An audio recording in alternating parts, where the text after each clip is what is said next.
Makikita natin ngayon yan pag na-spray out natin kung tumatama ba yung lagay natin doon sa adjust natin. Bago yan, titingnan mo tayo. Hello guys, ngayon po ay magtitimpla po ako ng poured orange, parang gold, hindi ko malaman guys. Ito guys, kung ano nakikita ko dyan guys, yan ang ilalagay ko. Unang lagay ko dyan, dalawa lang muna guys. Pagtingin ko sa dalawang lagay ko na toner, alam ko na agad kung anong ilalagay ko dyan. Ang diskarte ko dito guys, mikos-mikos lang to guys. Pero sa iba siguro guys, sa ibang mga mixer mahirap to, pero sa akin mikos-mikos ko lang to guys. Tingnan nyo lang paano ko idikit yung kulay guys. Bali ang ginamit kong toner na ito, 5 toner lang ginamit ko dito guys. Ito guys, lagay lang ako ng lagay hanggang kasi kalahating litro po yung order. Nilagay ko dyan, konti lang muna. Tapos nung nakita ko na medyo dikit ng kulay ko, saka ko na siya pinuno guys, saka adjust na ako na adjust. Ito guys, imikos-mikos ko lang ito hanggang makuha ko yung kulay. Maya maya spray out ko yan pag madikit na siya guys. Pero bago yun, idikit ko muna siya sa basa to basa, para naman sa ganun ay hindi naman tayo masayang yung oras natin. Bago natin spray out, idikit natin.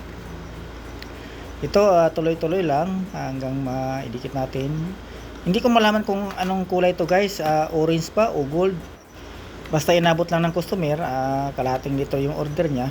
Basta guys, kahit anong kulay yan, basta kumpleto lang po tayo sa toner, ay hindi po tayo mahirapan sa kulay guys. Madali lang po natin idikit yung kulay. Hindi po natin may 100%, pero maidikit po natin na maganda. Yung makita ng customer o masatisfied po yung customer sa gawa natin na kulay o pagtitimpla. Ayan, ilawan na natin ngayon yan. Pag nakita natin na medyo dikit na sa ilaw, spray out na natin. Ayan guys, spray out na natin para makita natin kung ano pang kulang. Hindi po natin yan mapiperfect sa unang spray out guys. Ayan ang unang spray out guys. Maliit pa ako ng bahagya guys. Ang diskarte ko dito ngayon, adjust ko siya. Magdagdag ako ng transparent red, transparent maroon, at saka trace black para mag-dark ng konti guys. Ito guys, yan ang nilagay ko, yung binanggit ko, yan ang nilagay ko ngayon. Makikita natin ngayon yan pag na-spray out natin kung tumatama ba yung lagay natin doon sa adjust natin.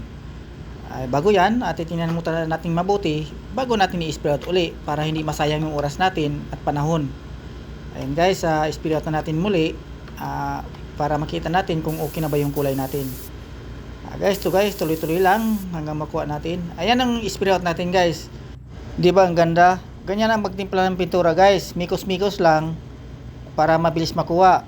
Guys, maraming salamat po sa inyong lahat.